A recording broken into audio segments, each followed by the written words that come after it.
बच्चों, मैं प्रोफेसर तुषार रोहिदास पोखरकर आप सभी का तोशिप ट्यूटोरियल्स में बहुत बहुत स्वागत करता हूं। बच्चों, आइए स्टडी करते हैं डीसी मशीन्स को। डीसी मशीन्स ऑब्वियसली है मशीन। मशीन क्या करता है? मैकेनिकल एनर्जी को इलेक्ट्रिकल एनर्जी में कन्वर्ट करता है और इलेक्ट्रिकल एनर्जी को मैकेनिकल एनर्जी में कन्वर्ट करता है, यानी vice versa. Machine is a kind of a name which is given to two types of things, that is one is generator और दूसरा होता है मोटर।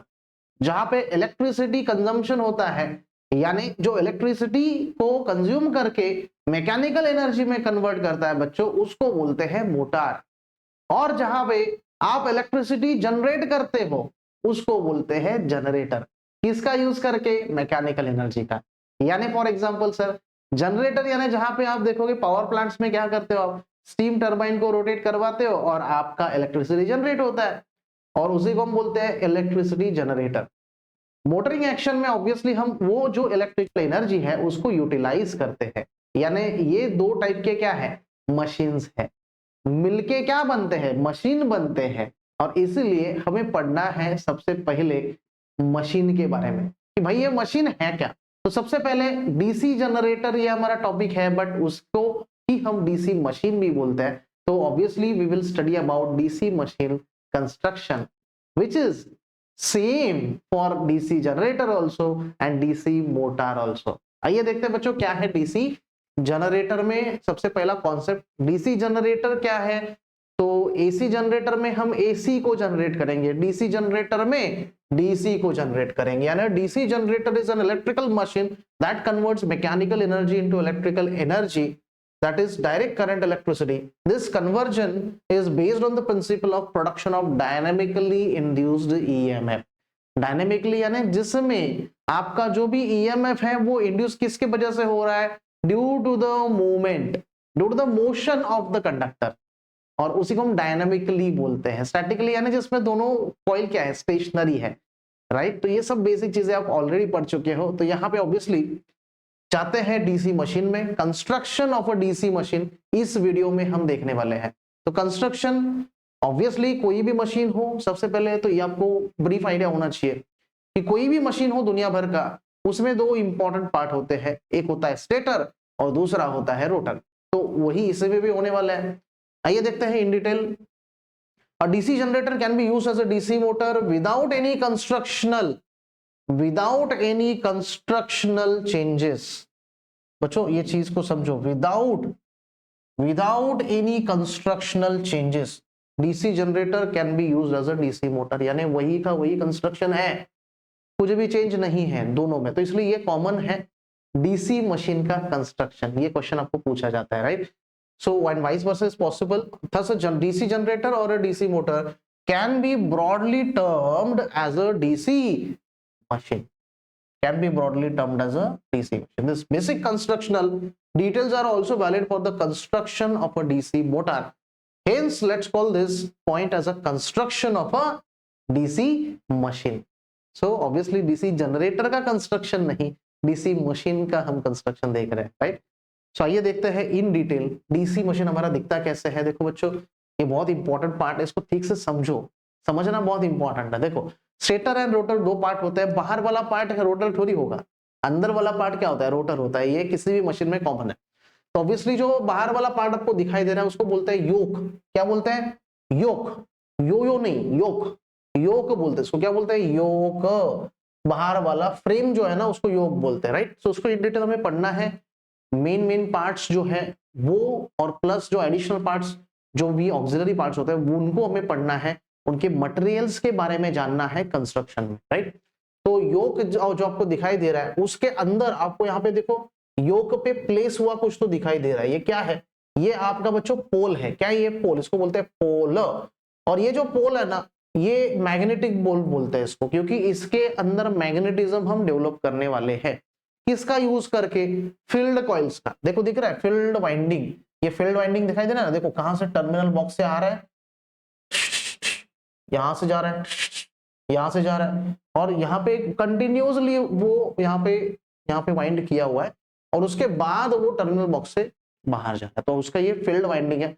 ये फील्ड वाइंडिंग बच्चों मैग्नेटिज्म प्रोड्यूस करने के लिए किस में यूज किया है, आपके स्टेटर में यूज किया है, यानी पोल्स के ऊपर इसको वाउंड किया गया है, राइट। तो अभी ये सब मटेरियल्स वगैरह सब हम पढ़ने वाले हैं इन डिटेल, थोड़ा सा सब्र कीजिए। अंदर क्या दिखाई दे रहा है, इसको बोलते हैं हम रोटर। क्या बोलते हैं, रोटर। योक को क्या बोलते हैं हम, स्टेटर बोलते हैं। क्या बोलते हैं, स्टेटर। स्टेटर यानी स्टेशनरी, रोटर यानी रोटेटिंग।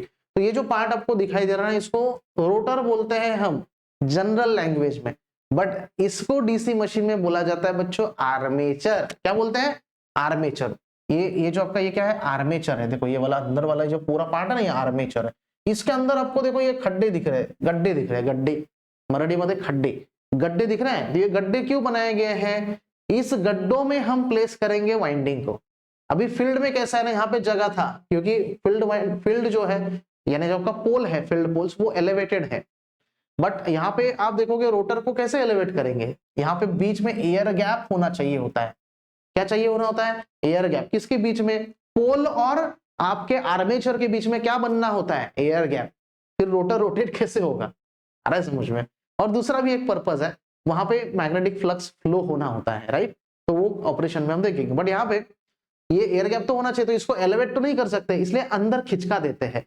तो यहाँ पे स्लॉट दिखाई देंगे आपको, देखो ये स्लॉट 1 2 3 4 जितने भी स्लॉट है यहाँ पे, स्लॉट के अंदर वाइंडिंग को प्लेस करेंगे। और ऑब्वियसली ये आर्मेचर के ऊपर है वाइंडिंग, तो उसको आर्मेचर वाइंडिंग बोलते हैं। क्या बोलते हैं उसको, आर्मेचर वाइंडिंग, या फिर आर्मेचर कंडक्टर बोल सकते हो आप, राइट। सो ये डॉट दिखाई दे रहे हैं आपको, ये आर्मेचर कंडक्टर है, 1 2, तो 2 लेयर यहाँ पे आपको दिखाई देंगे, हर एक स्लॉट में 2 2 2 2 रखा हुआ है। ओके, अभी आप देखोगे इसके अंदर क्या है ये सर, ये अंदर वाला क्या है, ये कम्यूटेटर है। क्या है ये, कम्यूटेटर। ये पूरा का पूरा क्या है, कम्यूटेटर। तो इसका मतलब समझाऊंगा आपको, डोंट वरी। कम्यूटेटर का फंक्शन इंपॉर्टेंट है बच्चों। कम्यूटेटर के बाद जो है ना, यहाँ पे छोटे छोटे ये क्या दिख रहा है फिर सर, ये सेगमेंट है कम्यूटेटर के। कम्यूटेटर के सेगमेंट से बनता है कम्यूटेटर, तो छोटे छोटे सेगमेंट ज्वाइन करके कम्यूटेटर यहाँ पे बनता है। और ये ब्लैक कलर का क्या दिख रहा है, छोटा छोटा यहाँ पे टर्मिनल, ये जो है ना, ये छोटा छोटा टर्मिनल ना ब्लैक कलर का, ये कार्बन ब्रशेस है। क्या है ये, ब्रशेस। देखो ब्रशेस है, ब्रशेस, कार्बन के ब्रशेस ब्लैक कलर के। तो ये करंट कलेक्शन का काम करते हैं वहां पे, इसलिए इसको कम्यूटेटर सेगमेंट के नजदीक है। कम्यूटेटर सेगमेंट को टच नहीं है, ये दिखाते वक्त दिखाया है, बट ये टच नहीं होता है, थोड़ा सा गैप होता है, और फिर वो वहां पे टच होते हैं, राइट। तो उसकी तरह से ये ब्रशेस यहाँ पे कनेक्टेड है, कार्बन ब्रशेस भी बोलते हैं इनको, और ये भी आपके terminal box through connected, right. So this is a basic idea behind the construction of a DC machine. तो ये जो मशीन है ना बच्चों, ये कितने पोल का है, जो डीसी मशीन होता है वो पोल के हिसाब से लिखा जाता है। तो ये 4 पोल डीसी मशीन है। क्या है ये, 4 पोल। 4 पोल कैसे सर, 1 2 3 4, कितना, 4 पोल है। मैग्नेटिक फील्ड कितना है, 4। मैग्नेटिक पोल कितना है, 4 है। मैग्नेटिक फील्ड एक ही है यहाँ पे, और एक यहाँ पे है, 2 फील्ड है यहाँ पे टोटल। तो ऑब्वियसली ये जो आपका सिनेरियो है, ये है general construction of a DC machine. अभी इन डिटेल पढ़ते हैं भाई, एक एक पार्ट को तोड़ तोड़ के पढ़ेंगे अभी। चलो, यस, 2 बेसिक पार्ट कौन से हैं, ये मैंने ऑलरेडी आपको बताया है, स्टेटर एंड रोटर। तो स्टेटर को क्या बोलते हैं, योक बोलते हैं, और जो आपका यहाँ पे फील्ड, ये जो आपका ये है सॉरी आर्मेचर, इसको क्या बोलते हैं, रोटर। क्या बोलते हैं, रोटर, राइट। आइए इन डिटेल पढ़ते हैं इसको। Yes, parts of the DC machine. तो ये बहुत इंपॉर्टेंट क्वेश्चन है बच्चों, एग्जाम पॉइंट ऑफ व्यू से। Yoke, the outer frame of a DC machine, यहाँ पे मैं कीवर्ड को अंडरलाइन करता हूं, आउटर फ्रेम, आउटर वाला जो फ्रेम है उसको हम योक बोलते हैं। Is called as a yoke, it is made up of cast iron और स्टील। 2 चीजें मैं यहाँ पे इंपॉर्टेंट बता रहा हूं, कहां पे प्लेस्ड है, क्या करता है, और उसका मटेरियल कौन सा है, कहां पे प्लेस्ड है। आउटर फ्रेम में ये प्लेस्ड है, आउटर पार्ट में प्लेस्ड है योक। इसका फंक्शन भी हम देखेंगे। पहले इसका क्या दिया है, मटेरियल दिया है, देखो यहाँ पे, it is made up of cast iron, cast iron और स्टील, जो कि मैकेनिकल स्ट्रेंथ ज्यादा होना चाहिए, क्योंकि बाहर से है, बाहर से जो दुश्मन अटैक करेगा, यानी डस्ट रेन जो भी है, या फिर कि कोई चीज गिर गया उसके ऊपर, तो उससे भी अंदर वाला पोर्शन प्रोटेक्ट होना चाहिए। तो उसके वजह से यहाँ पे आउटर वाला जो फ्रेम है ना, वो मजबूत होना चाहिए। तो ऑब्वियसली यहाँ पे मैकेनिकल स्ट्रेंथ ज्यादा होना चाहिए, उस पॉइंट ऑफ व्यू से स्टील को यूज कर सकते हैं, या फिर कास्ट आयरन। आयरन को थोड़ा अलग तरीके से बनाया जाता है तो उसका स्ट्रेंथ और बढ़ जाता है। तो कास्ट आयरन और स्टील दोनों मटेरियल अवेलेबल है यहाँ पे। It is only provides mechanical strength to the whole assembly, but it also, यानी सिर्फ और सिर्फ मैकेनिकल स्ट्रेंथ नहीं, as well as it also carries the magnetic flux produced by the field winding. तो उसमें से ही आपका मैग्नेटिक फ्लक्स भी क्या होता है, फ्लो होता है बच्चों। क्या होता है, मैग्नेटिक फ्लक्स भी यहां से क्या होता है, फ्लो होता है। आ रहा है समझ में, ये दो काम करता है। मैकेनिकल स्ट्रेंथ तो दे ही रहा है राइट, अंदर वाले पार्ट्स को, बट जो आपका मैग्नेटिक फ्लक्स है उसको भी पाथ दे रहा है, so that you can beautifully understand the principle of DC machine, and obviously your DC generator और motor will run properly due to this yoke, right. तो ये हो गया पहला पार्ट योग। दूसरा पार्ट क्या है, पोल्स एंड पोल शूज। देखो योग इंपॉर्टेंट है, पोल्स और पोल शूज भी ज्यादा इंपॉर्टेंट है। तो poles are joined to the yoke with the help of bolts और वेल्डिंग। कहां पे है ये, कहां पे है, जॉइंट टू द योक। कहां पे सर, दिखाई नहीं दे रहा है, दिखाई देता है, सब दिखाऊंगा आपको, यो डोंट वरी। यहां पे दिखाई दे रहा है, देखो ये पोल दिखाई दे रहा है, ये वाला, ये देखो ये आउटर फ्रेम हो गया योक, और उसके ऊपर ये आपको पोल दिखाई दे रहा है। देखो शू शेप जैसा होता है ये शू, यानी आपका जो शूज होता है ना उसके शेप जैसा ये दिखाई देगा। तो ऑब्वियसली ये जो है ना, यहाँ पे ये जो पोल है ना, इसको इससे किससे कनेक्ट किया गया है, नट, आपका जो बोल्ट होता है ना, bolt, nut and bolt arrangement, उससे उसको कनेक्ट करते हैं। किससे, it is with the help of bolts और welding. Welding is generally avoided, bolt से ही कनेक्टेड ज्यादा होता है, क्योंकि निकालना हुआ, कुछ रिपेयरिंग हुआ तो उसको आराम से निकाल सकते हैं। वेल्ड किया हुआ चीज जो है ना, उसको निकालना यानी खतरे का काम है, टूट बीट जाएगा वो, obviously because it is welded, right. So welding is not quite removable properly, we can not remove it, but यहाँ पे हम इसको जो बोल्ट का अरेंजमेंट होगा उसको इजिली निकाल सकते हैं। तो बोल्ट्स को ज्यादा प्रेफर किया जाता है, joint with the help of bolts और वेल्डिंग, राइट। तो ज्वाइन हो गया। अभी उसके बाद they carry field winding. Function क्या है इसका, they carry the field winding, यानी पोल के ऊपर ही आपको क्या दिखाई दे रहा है, फील्ड वाइंडिंग दिखाई दे रहा है। सर देखो यहाँ पे फील्ड वाइंडिंग, ये क्या है, फील्ड वाइंडिंग है, जो आपके पोल के ऊपर प्लेस होता है, जो आपके योक के ऊपर जो पोल्स कनेक्टेड है उसके ऊपर प्लेस होता है, उसको क्या बोलते हैं, फील्ड वाइंडिंग बोलते हैं। क्या बोलते हैं, फील्ड वाइंडिंग बोलते हैं, right. So obviously field winding ये कैरी कर रहा है। And pole shoes also, pole shoes मैंने बताया आगे वाला पार्ट को क्या बोलते हैं, पोल शूज बोलते हैं, यानी ये वाला पार्ट, ये क्या है, पोल शूज है, right. Are fasten to them, हम इसको पोल शूज क्या कर चुके हैं, कनेक्ट कर चुके हैं आपके पोल्स को। पोल शूज सर्व टू पर्पसेस, दो पर्पसेस यहाँ पे पोल शूज के हैं। देखो यहाँ पे जो पोल है ना बच्चों, ये जो पोल है ये तो मैग्नेटिक फ्लक्स को क्या कर रहा है, बना रहा है, यानी मैग्नेटिक फ्लक्स को वहां पे फ्लो करवा रहा है, राइट। क्योंकि आपके पोल के ऊपर फील्ड वाइंडिंग को प्लेस किया गया है।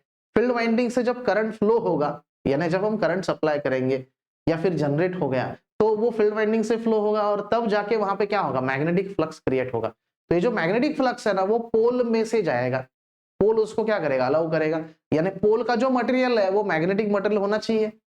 तो कास्ट आयरन एंड स्टील जो हम यूज कर चुके हैं वो क्या है आपका, वहां पे मैग्नेटिक मटेरियल है बच्चों, तो ऑब्वियसली वो उसको अलाउ करेगा, बराबर है। अभी ये जो पोल शूज है, वो पोल शूज पोल का ही पार्ट है, तो आपको जो फंक्शन बताना है इसका, पोल एंड पोल शूज का, तो पोल शूज का ही यहाँ पे आपको फंक्शन बताना है। बट कंफ्यूज मत होना, पोल और पोल शूज दोनों का फंक्शन सेम ही है। आ रहा है समझ में। तो पोल शूज सर्व्स टू पर्पसेस। पहला, they support the field coils, सबसे पहला काम तो वही कर रहा है भाई, सपोर्टिंग द फील्ड कॉइल्स। और दूसरा, spread out the flux in air gap, spread out the flux in air gap uniformly. Uniformly का मतलब कांस्टेंट। तो यहां पे हम देखेंगे एयर गैप कहां पे आपको दिखाई दे रहा है, फ्लक्स को जो है ना, एयर गैप यानी ये वाला पोर्शन दिखाई दे रहा है आपको, ये वाला बीच वाला, दोनों के बीच में क्या होता है, गैप होता है। क्या होता है, गैप। तो उसके बीच में कुछ नहीं है ना, तो एयर होगा ना, तो इसलिए उसको बोलते हैं एयर गैप। तो कौन सा भी मशीन होने दो दुनिया भर का, बीच वाला जो गैप है ना, उसको एयर गैप ही बोला जाता है। तो ऑब्वियसली ये जो एयर गैप है, इसमें मैग्नेटिक फ्लक्स को स्प्रेड करने का काम ये आपका पोल शूज कर रहा है। ये वाला पोर्शन, ये वाला पोर्शन जो है ना, ये पोल शूज है, राइट। क्या है, पोल शूज। तो ये वाला पोर्शन वो काम 1 2 3 4 सबके पोल शूज यहाँ पे मिलके कर रहे हैं। Getting this point? तो obviously this is all about pole and pole shoes. उसके बाद फील्ड वाइंडिंग में जाएंगे हम। अभी देखो यहाँ पे मटेरियल कौन सा सर, आप कुछ दिखाया नहीं, यहाँ पे कुछ लिखा नहीं है। पोल शूज का मटेरियल कौन सा, मटेरियल्स कौन सा, सेम भाई, सेम मटेरियल्स कौन सा, कास्ट आयरन और स्टील, क्योंकि ये भी तो मैग्नेटिक मटेरियल ही है। तो यहाँ पे भी मैग्नेटिक मटेरियल चाहिए हमें और मैकेनिकल स्ट्रेंथ भी अच्छा चाहिए, तो यहाँ पे दोनों जगह पे वो हम यूज कर सकते हैं, राइट। आगे बढ़ते हैं फील्ड वाइंडिंग की तरफ। वाइंडिंग में जा रहे हैं हम, वाइंडिंग से फ्लो होने वाला है करंट, तो करंट के लिए मैग्नेटिक मटेरियल यूज कर सकते हैं, वहां पे वाइंडिंग का मटेरियल यूज करना पड़ेगा। कौन सा देखते हैं? They are usually made of copper. किससे बनता है? कॉपर से बनता है। क्यों सर कॉपर से? Copper is having cost effective material. Cost effective है यानी क्या, अगर गोल्ड से कंपेयर करें, गोल्ड यूज करेंगे क्या, तो कॉपर क्यों? क्योंकि कॉपर यानी जो अच्छे कंडक्टर्स है ना उसमें बेस्ट है। एल्यूमिनियम से ज्यादा कंडक्टिविटी, एल्यूमिनियम को भी यूज कर सकते हैं बट एल्यूमिनियम एक वर्स्ट कंडक्टर है। 1.2 टाइम्स ज्यादा करंट कैरिंग कैपेसिटी है कॉपर की, सेम साइज वाले, अगर एल्यूमिनियम से कंपेयर करें तो ऑब्वियसली कॉपर इज बेस्ट। तो कॉपर को हम प्रेफर करते हैं यहाँ पे, एल्यूमिनियम को बिल्कुल भी नहीं। Field coils are former bound and placed. Field coils क्या है? फॉर्मर बाउंड यानी आपके फील्ड के ऊपर, पोल के ऊपर उसको प्लेस किया गया है। Former bound and placed on each pole and are connected in series. किसमें कनेक्टेड है? सीरीज में, एक के बाद एक। इन डिटेल इसको हमें पढ़ना। They are bound in such a way that when energised they form alternating north and south. ऐसा इस प्रकार से उसको कनेक्ट किया गया है कि ये alternate north south, north south. North यानी मैग्नेट यानी क्या है भाई? मैग्नेटिक फ्लक्स यानी क्या है? It is a part of a magnetic field, यानी मैग्नेटिक फ्लक्स ही तो बनाता है मैग्नेटिक फील्ड को। तो ये मैग्नेटिक फ्लक्स बोल रहे हैं बट वहां पे है क्या? नॉर्थ साउथ, नॉर्थ साउथ यानी मैग्नेटिज्म वहां पे है। तो ऑब्वियसली ये अल्टरनेट बनाने का काम यहाँ पे कौन कर रहा है? ऑब्वियसली ये आपका फील्ड वाइंडिंग कर रहा है, फील्ड के केस में, राइट। आगे बढ़ेंगे to the armature core. Armature core की बात कर रहे हैं। देखो कोर और वाइंडिंग दोनों में क्या डिफरेंस है? वाइंडिंग जो है ना बच्चों, वो कोर के ऊपर प्लेस की जाती है, यानी core is a kind of a thing on which the winding is placed. तो जैसे फील्ड जो है ना उसको पोल बोला गया, क्या बोला है? Pole and pole shoes. तो इसी को हम फील्ड कोर भी बोल सकते हैं, ये मत बोलो, क्योंकि कोर के ऊपर क्या होता है? प्लेस होता है आपका वाइंडिंग, और ये जो कोर होता है ये होता है मैग्नेटिक मटेरियल, राइट। आगे बढ़ेंगे टू द आर्मेचर कोर, यानी इसके ऊपर हम वाइंडिंग को प्लेस करते हैं। सिर्फ हम यहाँ पे आर्मेचर कोर की बात कर रहे हैं, यानी जो आपका ये जो पूरा पोर्शन है, ये पोर्शन, ये क्या है? आर्मेचर कोर है। क्या है ये? आर्मेचर का कोर है। Armature core is the rotor of a DC machine. क्या है ये? Rotor of a DC machine, right. It is cylindrical in shape with slots to carry armature winding. Cylindrical है शेप में सिलेंड्रिकल है, और यहाँ पे स्लॉट्स क्यों बनाए गए हैं? आर्मेचर वाइंडिंग को प्लेस करने के लिए। जो वाइंडिंग आर्मेचर करता है उसको आर्मेचर वाइंडिंग बोलते हैं। Any confusion? The armature is built up of thin laminated circular steel disc for reducing the eddy current losses. सबसे पहले देखो ये कहां पे प्लेस्ड है, वो हमने देखा, रोटर, यानी रोटर है वो, राइट, बीच में है। It is cylindrical in shape, cylindrical shape है इसका, एंड स्लॉट्स है किसके लिए? To carry the armature winding. यानी इन शॉर्ट इसका फंक्शन हो चुका है, कहां पे है वो भी हो चुका है। फंक्शन क्या है? It is used to carry the armature winding, right. आगे बढ़ रहे हैं हम कि भाई ये जो आर्मेचर जो हम कोर बना रहे हैं उसमें क्या कंस्ट्रक्शनल डिफरेंस है? आर्मेचर कोर जो है ना बच्चों, वो थिन शीट से, ऐसे लैमिनेटेड शीट होते हैं, छोटे छोटे छोटे छोटे छोटे छोटे, और उसको करने, यानी सर्कुलर शेप के होते हैं। जैसे तो आपके पास है ना सर्कुलर डिस्क है, सपोज, क्या है? सर्कुलर डिस्क, और एक के ऊपर रखो उसको, 0.22 mm का सपोज वो डिस्क है, और उसको ऐसे जोड़ दो, ऐसे 1 2, जिनका सर्कल सेंटर एक होगा, ऐसे कॉन्सेंट्रिक रिंग सपोज आपके पास है या फिर डिस्क है, और उसको कनेक्ट कर दो, तो क्या फॉर्म होगा? वहां पे रिजिड रीजन फॉर्म होगा। रिजिड क्या होगा? एक वहां पे एरिया फॉर्म होगा। वैसे यहाँ पे जो आपका स्टेटर है, रोटर है, उसको यहाँ पे फॉर्म किया गया है, जो कि आर्मेचर आर्मेचर फ्रेम बन रहा है यहाँ पे, यानी आर्मेचर कोर बन रहा है। क्या बन रहा है? Armature core. So the armature is built up of thin laminated circular disc, steel disc, right, steel disc. देखो यहाँ पे मैं जहां पे भी मैग्नेटिक कोर जो है उसकी बात कर रहा हूं, तो आपका स्टेटर का मैग्नेटिक कोर हो गया, जो आपका योक था, और उसके ऊपर हमने उसके अंदर पोल को प्लेस किया है, राइट, बोल्ट से, वो वाला पार्ट हो गया। यानी देखो ये वाला पार्ट हो गया, ये वाला पार्ट हो गया, राइट। उसके बाद अभी ये कोर की बात कर रहे हैं हम, तो ये सब क्या है? Magnetic materials. क्या है ये? मैग्नेटिक। तो ये जो मैग्नेटिक मटेरियल्स है ना, इनके लिए दो टाइप के मटेरियल्स हम यूज करते हैं इनको बनाने के लिए, और वो है कास्ट आयरन और स्टील।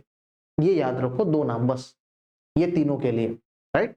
तो इसलिए यहां पे भी क्या लिखा है उन्होंने, देखो, laminated circular steel disc for reducing the eddy current losses. अभी ये कंस्ट्रक्शन का पार्ट और ये टेक्निकल पार्ट क्या है फिर?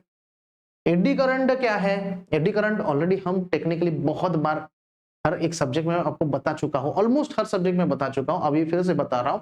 एडी करंट क्या है बच्चों? जहां पे भी है ना थिक पार्ट होता है, थिक कोर होता है, थिक क्या होता है? कोर होता है। उस कोर में क्या फ्लो होगा? मैग्नेटिक फ्लक्स फ्लो होगा। तो ये जो थिक कोर होता है ना, वहां पे क्या होता है? उसके ऊपर वाइंडिंग प्लेस्ड है। तो ये थिक कोर है ना, उसके कॉर्नर्स जो होते हैं, क्या होते हैं? कॉर्नर। यानी ये सपोज एक आपका रेक्टेंगुलर क्या है? कॉइल है, एक कोर है सपोज, इसके ऊपर हमने वाइंडिंग प्लेस किया है, तो इसका जो कॉर्नर है ना, 1 2 3 4, इसमें टेंडेंसी होती है कि इस कॉर्नर्स में एक टाइप का करंट फ्लो होता है, और उस करंट का जो आपका, अगर आप देखोगे, ऑब्जर्व करोगे, तो ऐसा लुक आपको दिखाई देगा। If you observe under the microscope, तो ये आपको दिखेगा ऐसा लूप जैसा। तो ये लूप जैसा यानी क्या है? It is eddies. इसको क्या बोलते हैं? एडीज। वाटर में जो ऐसे वेव्स बनती है ना, उसको एडीज बोला जाता था, तो इसको नाम दे दिया एडी करंट। तो ये एडी करंट जो है वो क्या? लीकेज करंट है ना भाई। क्या है ये? लीकेज करंट है। क्या है? लीकेज। वेस्ट करंट है ये, वेस्ट। क्या है? वेस्ट। तो ये जो एडी करंट है ना, इसको वहां पे प्रिवेंट करने के लिए, कम करने के लिए हम क्या कर सकते हैं? इतना बड़ा पोर्शन रखने के जगह उसको छोटे छोटे थिन शीट से क्या करते हैं? कनेक्ट करते हैं। और ये लैमिनेटेड है, इधर इंसुलेशन है, इधर क्या है? इंसुलेशन है। क्या है? इंसुलेशन।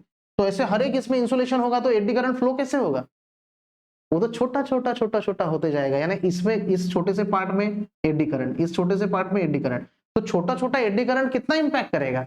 तो उसकी वजह से लॉसेस क्या हो जाएंगे हमारे?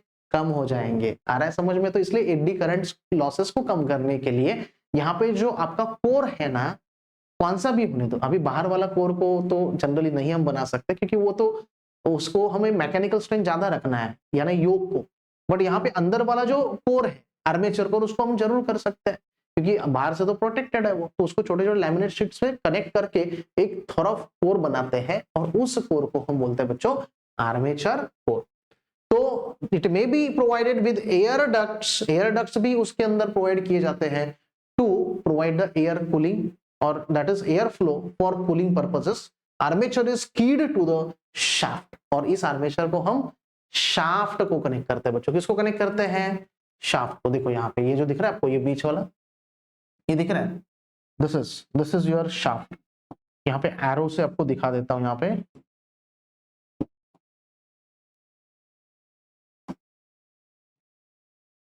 Yes, this is your shaft. क्या है ये? शाफ्ट। तो शाफ्ट यानी क्या है? सर्कुलर टाइप का आपका सिलेंड्रिकल शेप का एक ये होता है, पाइप जैसा, ऐसा थोड़ा होता है वो शाफ्ट। यानी दिस जनरेटर और motor will be connected through the shaft. तो ये आर्मेचर है जो कि रोटेटिंग है, तो वो शाफ्ट भी उसके साथ रोटेट होता है, राइट। आगे बढ़ेंगे to the next, and that is armature winding की तरफ बढ़ेंगे। इसको आर्मेचर वाइंडिंग को इन डिटेल पढ़ना होता है हमें। आर्मेचर वाइंडिंग बहुत इंपॉर्टेंट रोल यहाँ पे प्ले करता है बच्चों, ठीक से समझो इसको। It is usually a former bound copper coil which rests in armature slots. Armature slots के अंदर placed है, right? Rests in armature slots. Armature slots के अंदर ये क्या है? Placed है, right?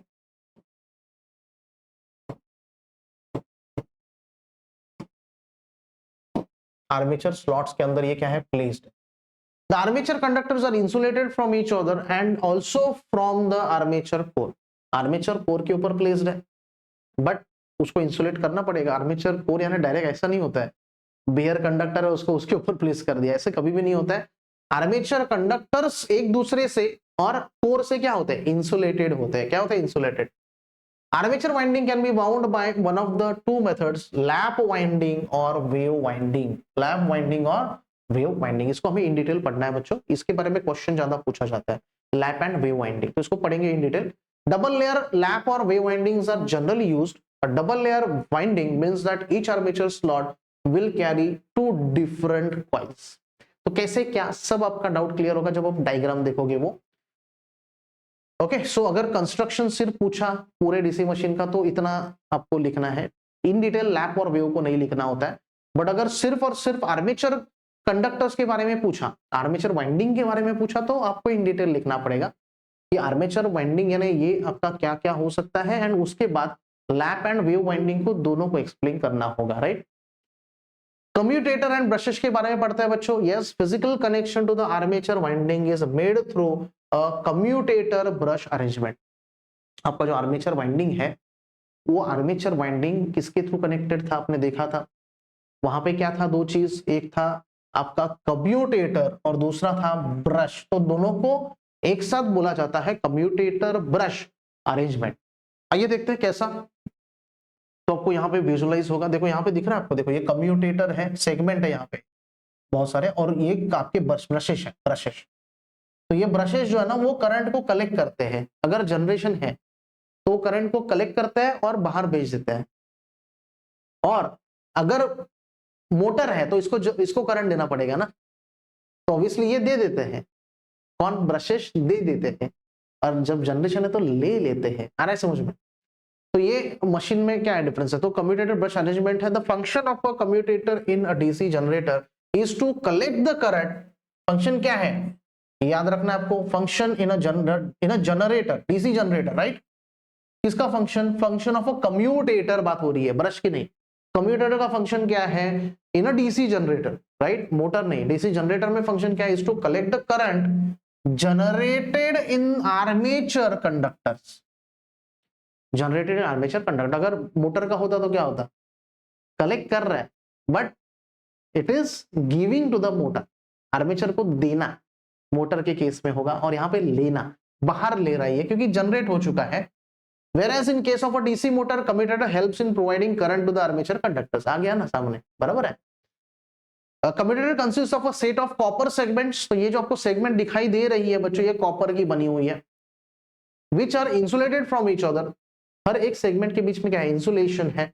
The number of segments is, यहाँ पे अंडरलाइन कर देता हूं मैं, कम्यूटेटर किससे बना हुआ है, copper segments, right, which are insulated from each other. The number of segments is equal to the number of armature coils। yes, ये आपको यहाँ पे बहुत अच्छा मुद्दा यहाँ पे आपको दिखाई देगा। नंबर ऑफ सेगमेंट जो होती है is equal to the number of armature coils. जितने आर्मेचर कॉइल है ना, क्योंकि आर्मेचर कॉइल जाके किस में आते हैं, सेगमेंट में आते हैं, तो इसलिए जितना आर्मेचर कॉइल है उतना number of segments. Each segment is connected to an armature coil and the commutator is keyed to the shaft।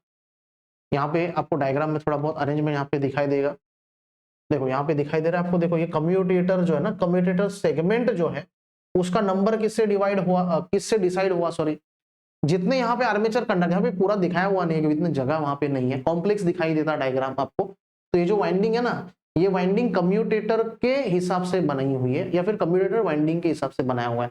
जितना कॉइल्स है उतना वहां पे कम्यूटेटर का सेगमेंट है।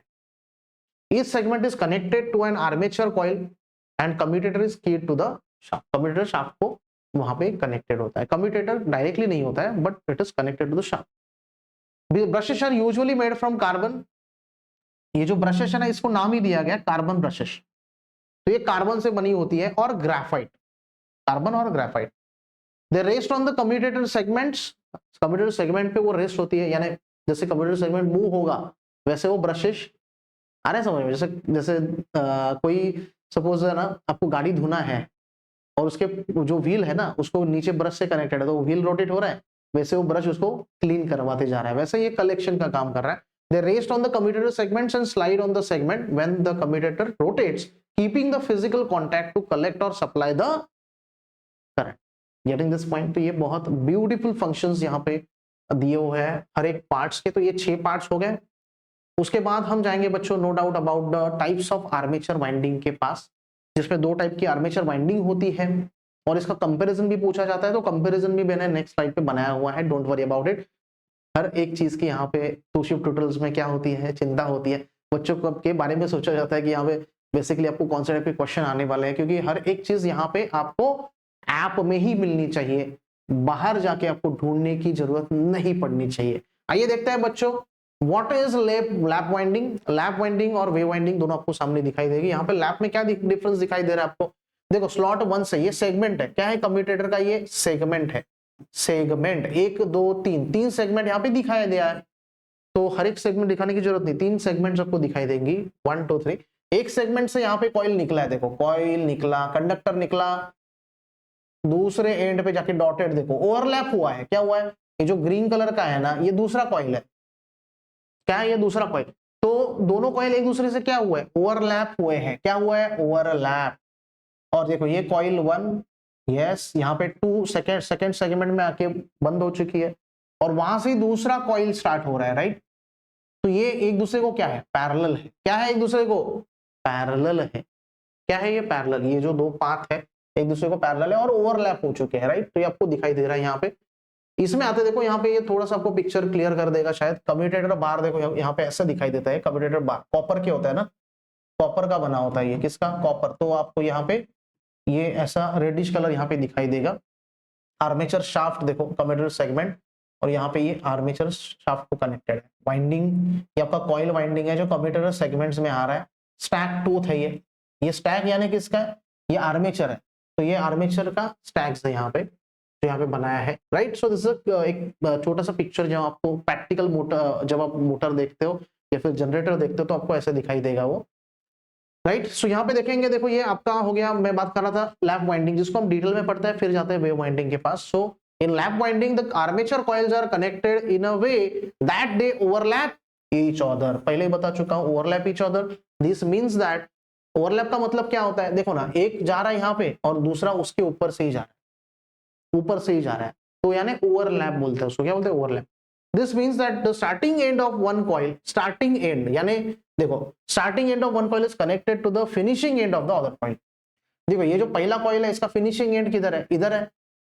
और इसका स्टार्टिंग किधर है? ग्रीन कलर का जो दिखाया उसका यानी स्टार्टिंग क्या है? यहां से स्टार्टिंग हो रहा है। तो इसका एंडिंग कॉइल 1 का और कॉइल 2 का स्टार्टिंग दोनों एक ही पॉइंट पे आके मिल रहे हैं। वो यहाँ पे बता रहा है कि starting end of one of the coil is connected to the finishing end of the other coil. In other words, the first end of one coil is connected to the commutator segment and the starting end of the next coil is placed under the same magnet but a different pole and then connected to the same commutator segment. यहाँ पे देखो ये बताना क्या चाह रहे हैं कि ये जो नॉर्थ है ना, देखो दोनों का, इसका स्टार्टिंग है ये और इसका ये स्टार्टिंग है। देखो दोनों नॉर्थ पोल के अंदर है, बट इसका जो एंडिंग है वो और इसका जो एंडिंग है वो दोनों क्या है? सेम पोल के अंदर है। ये दूसरा मीनिंग हो गया। बट लिखते वक्त आप इसमें से एक लिख सकते हो। ये वाला पोर्शन आपको लिखना इंपॉर्टेंट है क्योंकि इजी भी है और आप उसको इजीली एक्सप्लेन भी कर सकते हो। तो diagram and explanation, that's it. This is a 2 mark question. तो ये 2 मार्क जैसा ही लिखना चाहिए। डायग्राम ही बहुत इंपॉर्टेंट है बच्चों। ये हो गया लैप वाइंडिंग के बारे में। आगे पढ़ेंगे to the wave winding. Wave winding में क्या डिफरेंस दिखाई दे रहा है? नाम से पता चलता है कि ये है वेव। वेव क्या होती है? एक दूसरे के ऊपर ओवरलैप होती है। कभी एक ही वेव खुद के ऊपर ओवरलैप होती है क्या? नहीं। तो ऑब्वियसली यहां पे दिखाई देगा ये कॉइल 1 है, देखो इसका नॉर्थ साउथ ऐसे बना हुआ है, देखो ओवरलैप नहीं हो रहा है। नॉर्थ भी यहाँ पे, नॉर्थ और साउथ दोनों ओवरलैप हो रहे थे, यहाँ पे अलग अलग है। और ये उसका स्टार्टिंग और ये एंडिंग, स्टार्टिंग और एंडिंग, तो एक दूसरे के ऊपर ओवरलैप नहीं है। वेव की तरह ओवरलैप बिल्कुल भी नहीं है। There is no overlapping, right? So you can observe in wave winding, the armature coils are connected in such a way that the finishing end of one coil is connected to the starting end of the other coil with a certain distance between them. यानी याद रखो बच्चों, in such a way that the finishing end of one of the coil is connected to the starting end of the other coil, ये तो दोनों में common है। इसका जो फिनिशिंग एंड था कॉइल 1 का, वो starting end of the coil 2 को ही कनेक्टेड था। बट यहाँ पे क्या था बच्चों, ओवरलैप। क्या था ये, ओवरलैप था। बट यहाँ पे ओवरलैप है क्या, नहीं, with a certain distance between them, certain distance between them बच्चों, क्या, certain distance between them, and that makes a difference between this lap and the wave winding. This results in only two parallel paths. तो कितने दो parallel path बने, only two parallel paths, दो parallel path यहाँ पे बनेंगे, right. So there may be number of parallel paths over here, 1 2 3 4, यहाँ पे दो ही पैरेलल पाथ बनेंगे, right. Created between the positive and negative brushes, and regardless of the number of poles in the machine, the number of brushes used in this type of winding is equal to the number of parallel paths. इसमें जो number of brushes होती है बच्चों, number of brushes used in this type of winding is equal to the number of parallel paths. जितने number of parallel paths है उतने brushes यहाँ पे होंगे, यानी एक पैरेलल पाथ तो एक ब्रश, दूसरा तो दो, ऐसे यहाँ पे क्या होते हैं, देखो दो ही सेगमेंट है, 1 2, उतने ही क्या होंगे ब्रशेस, ब्रशेस उसके हिसाब से बनते हैं। तो ब्रशेस जो है यहाँ पे, अगर आपका जनरेटर है तो वहां पे वो कलेक्शन का काम करेंगे, और अगर वहां पे मोटर है तो वो वहां पे करंट को देने का काम करेंगे, राइट। आगे बढ़ेंगे, and that is very important part, and that is comparison between this two. Very easy, अगर आपको कंस्ट्रक्शन समझ में आए तो बहुत इजी है ये। पहला कंपैरिजन देखते हैं, क्या है पहला सबसे comparison, coils are connected in parallel, किसमें, लैप, और वहां पे वेव है। इसमें कॉइल जो है वो कनेक्टेड किसमें, पैरेलल में, और यहाँ पे coils are connected in series, क्योंकि एक के बाद एक है। आ रहा है समझ, तो that is a kind of a wave that is being formed. Parallel winding बोल सकते हैं इसको, हम बोलेंगे सीरीज वाइंडिंग, दूसरा नाम है ये। Number of parallel paths is equal to number of poles, जितने नंबर ऑफ पैरेलल पाथ्स वहां पे हैं उतने नंबर ऑफ पोल्स वहां पे बनते हैं। जितने नंबर ऑफ पैरेलल पाथ्स है उतने ही क्या बनते हैं, नंबर ऑफ पोल। तो दोनों क्या है, इक्वल है। A is equal to P, किसमें, लैप वाइंडिंग में।